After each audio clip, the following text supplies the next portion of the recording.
यानी चक्रवृद्धि ब्याज। चक्रवृद्धि ब्याज से हम क्वेश्चन देखने जा रहे हैं जिसमें हम देखेंगे कि उसमें एक्चुअली कितने टाइप्स के क्वेश्चन बनते हैं। तो देखिए इसमें एक क्वेश्चन देखने जा रहे हैं, रवि ने राकेश से 15,000 रुपए 12% वार्षिक दर से चक्रवृद्धि ब्याज पर उधार लिए। इस ऋण को चुकता करने के लिए रवि को 2 वर्ष बाद कितना ब्याज देना होगा। तो एक देखिए कि सिंपल इंटरेस्ट होता है, दूसरा क्या है कंपाउंड इंटरेस्ट। कंपाउंड इंटरेस्ट को समझिए सिंपल भाषा में, तो ब्याज पे ब्याज जो लगाता है उसको हम चक्रवृद्धि ब्याज कहते हैं। तो चक्रवृद्धि ब्याज में देखिए कि हम इसको एक तो फार्मूला से सॉल्व कर सकते हैं, नहीं तो दूसरे है रेशियो मेथड से, उससे हम सॉल्व करते हैं। तो देखिए हम चक्रवृद्धि ब्याज का एक फार्मूला लिखता हूँ कि CI यानी कंपाउंड इंटरेस्ट बराबर क्या हो जाता है, P × 1 + R/100 पावर में n माइनस क्या P।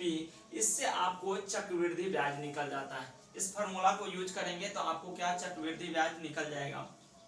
दूसरे मेथड है क्या, अगर इस पे लगाते तो ये सारे क्वेश्चन क्या होते हैं, अगर 2 साल 3 साल के क्वेश्चन है पूछ लिया जाए कंपाउंड इंटरेस्ट का, तो आपको क्या हो जाएगा प्रोसेस, आपको क्या यानी जब सॉल्व करेंगे तो उसमें क्या है कि लेंथी प्रोसेस यानी सॉल्व कैलकुलेशन हार्ड हो जाता है। तो इसके लिए हम एक दूसरी मेथड बताने जा रहा हूँ, रेशियो मेथड। रेशियो मेथड में देखेंगे कि कंपाउंड इंटरेस्ट को सॉल्व करने के लिए तो 2 वर्ष के लिए अगर दिया जाए कि 2 वर्ष के लिए, तो 2 वर्ष के लिए रेशियो मेथड में क्या 2:1 में निकालेंगे। अगर 3 वर्ष के लिए रहेगा तो 3 वर्ष के लिए क्या लिखेंगे 3:3 कितना 1। 4 वर्ष के लिए अगर निकालना होगा तो क्या लिख लीजिएगा 4:6:4:1।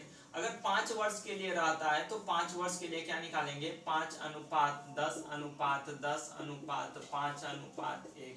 ओके, इस तरीके से आपको 2 बार, अगर 2 वर्ष के लिए ब्याज कितने वर्ष के लिए पूछा गया है, 2 वर्ष के लिए पूछा गया कि 2 वर्ष का ब्याज कितना होगा। तो देखिए कितना है, सिंपल वे में बता रहा हूं आपको कि 15,000 रुपए के 12% वार्षिक दर से 2 वर्ष का चक्रवृद्धि ब्याज पूछ रहा है। तो सीधा सीधा निकाल लीजिएगा 15,000 का 12% है। प्रतिशत जब भी हटाइएगा तो प्रतिशत हटाने के लिए आपको क्या करना पड़ता है, 100 से भाग लगा लीजिएगा। 100 से भाग लगाएंगे तो प्रतिशत हट जाएगा आपका।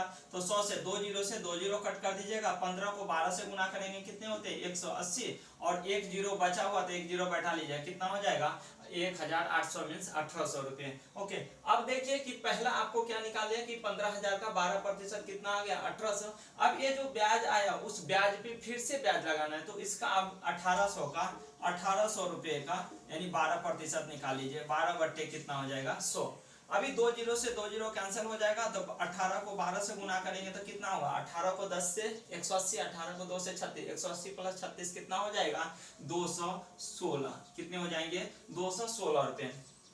अब 2 वर्ष के लिए थे तो 2 बार हम क्या किए ब्याज निकाले, मीन्स क्या उसका परसेंटेज निकालिए। और 2 वर्ष के लिए पूछा था तो क्या लिखेंगे 2:1। तो 2 से हम पहला वर्ष का ब्याज कितना निकला 1,800, तो 2 को हम 1,800 से गुना कर लेंगे और 1 को कितना 216 से गुना कर लेंगे। इससे आपको क्या कंपाउंड इंटरेस्ट यानी चक्रवृद्धि ब्याज निकल जाएगा। तो देखिए हम सॉल्व करते हैं इसको, तो 2 को हम कितने से 2 वर्ष के लिए पूछा गया था तो 2 गुने कितना हो जाएगा 1,800 प्लस कितने हो जाएंगे कितने हैं यानी 2:1 यानी 1 गुने कितना हो जाएगा 216। इसको सॉल्व कर लीजिए। 18 को 2 से कितना हो जाएगा 3,600 रुपये, प्लस कितना हो जाएगा 216 को 1 से गुना करेंगे कितना 216। इसको सॉल्व कीजिएगा तो 3,600 + 216 कितना हो जाएगा 3,816 रुपये। मीन्स इससे आपको क्या चक्रवृद्धि ब्याज निकल जाएगा। मीन्स 2 वर्ष के बाद रवि ने राकेश से कितने 15,000 रुपए लिए थे, तो उसको कितने रुपए चक्रवृद्धि ब्याज चुकाना पड़ेगा यानी 3,816 रुपए उसको क्या करना पड़ेगा रिटर्न करना पड़ेगा।